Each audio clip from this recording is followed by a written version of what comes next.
함수에 대해서 한번 살펴보겠습니다. 함수는 정의를 내리면 반복되는 코드로 늘어나는 소스, 그리고 그로 인해서 생기는 가독성 문제를 해결하기 위해서 사용자 함수를 정의해서 그 문제를 해결할 수가 있습니다.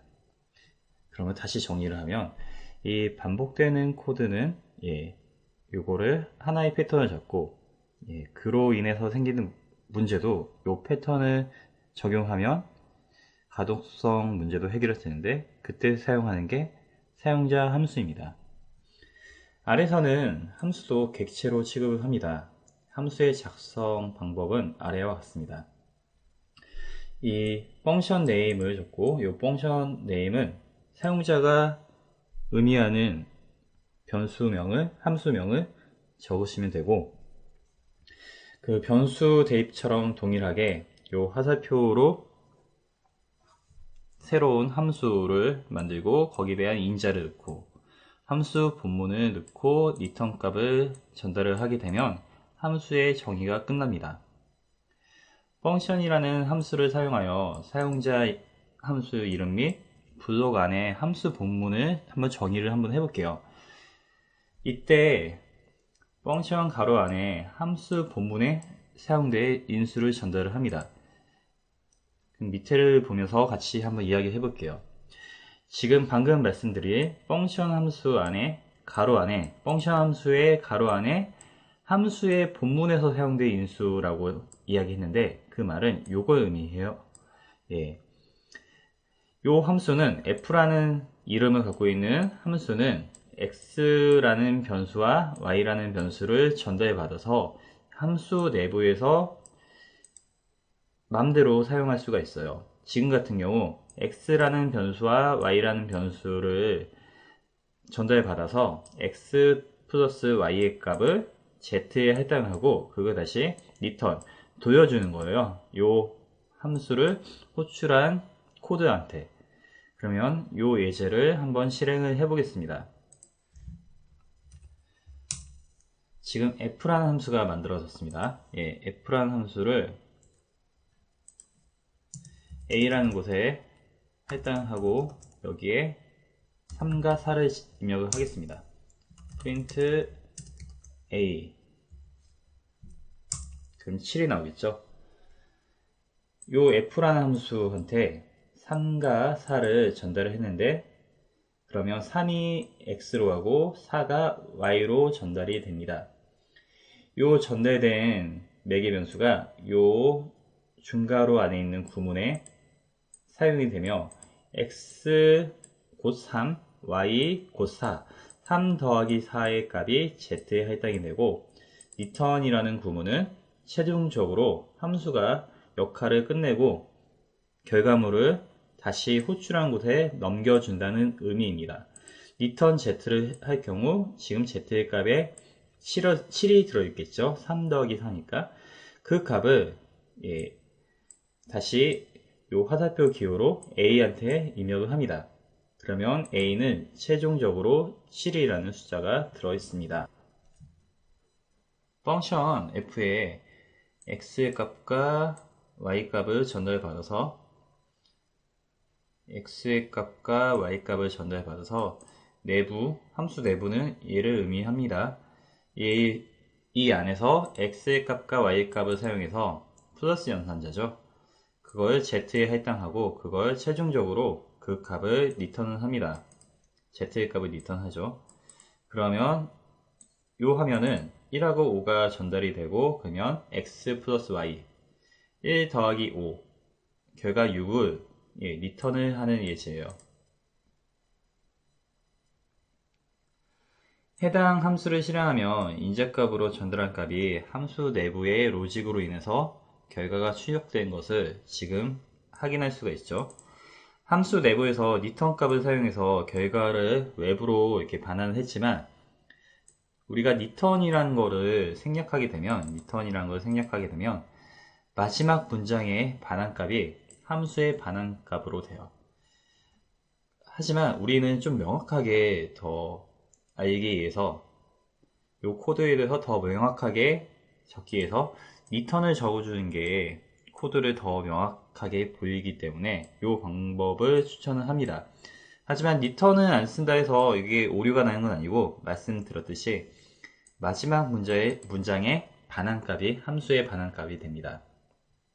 지금 같은 경우 같은 건데 xy 플러스 xy를 다 더하고 리턴 값이 없죠.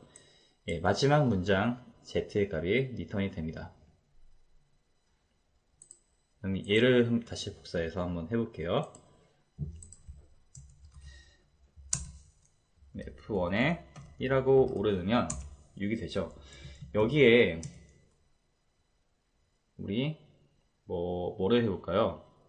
다시 x를 해볼까요? 마지막 문장이니까 x의 값이 다 되고 있죠. 1이 나오죠. 리턴이 없는 경우 말씀드렸듯이 맨 마지막에 있는 코드의 결과가 리턴이 됩니다. 이번에 인자에 대해 알아볼게요. 이 아래 함수 메뉴를 보면 점점점 3개가 있는데, 마침표 3개가 나타내는 화면이 있는데, 이것을 닷 인수라고 합니다.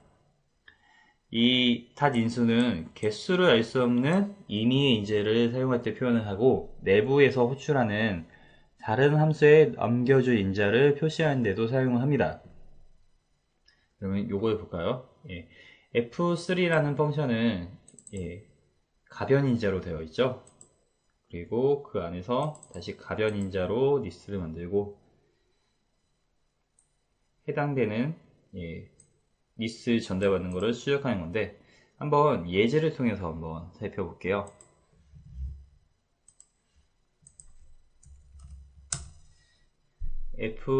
F3이라는 변수를 가변인자를 통해서 만들었습니다.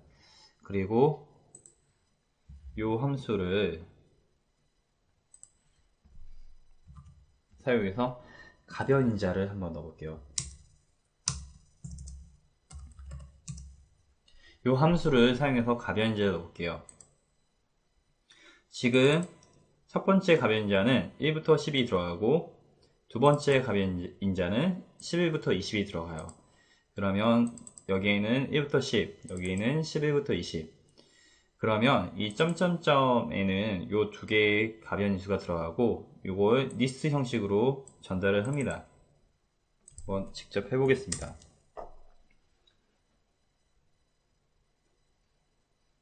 그리고 첫 번째 가변인수,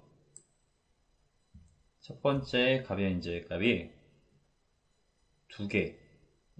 총 리스트 1이라는 곳에 우리가 가변인자를 받았고, 요거는 그 가변인자 값이 총 2개라는 의미입니다. 총 2개라는 의미고, 그 중에서 첫 번째 가변인자의 값이 총 길이가 10개. 이것을 다시 i라는 걸 통해서 출력을 한 거예요. 그러면 지금 같은 경우 이거를 2로 놔둬도 결과는 똑같이 나올 거예요. 그렇죠? 요거를 좀 바꿔볼게요. 25.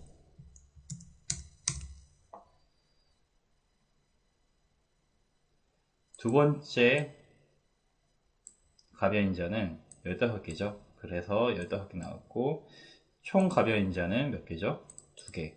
그럼 하나 더 해볼까요? args3.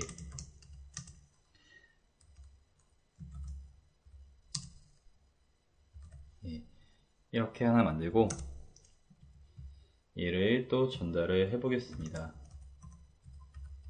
이렇게 할 경우 가변인자는 총 3개겠죠? 여기서 총 3개라고 나올 거예요. 그리고 두 번째, 이번 세 번째 거 볼까요? 세 번째 거는 5부터 10까지 숫자가 나오겠죠.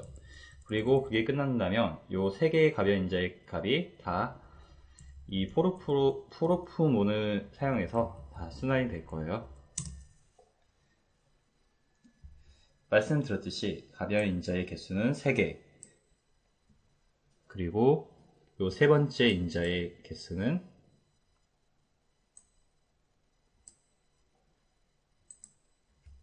제가 이걸 실행 안 했네요.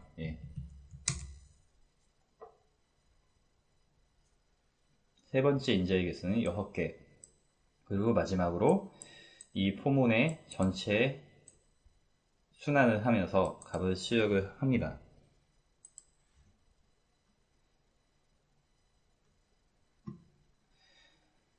함수 내에서 가변인자를 사용해서 리스트 이론 방식을 사용하면 요 첫 번째, 요거는 닷인수, 그 가변인자로 받은 리스트의 첫 번째 요소를 의미합니다. 방금 예제에서 봤듯이.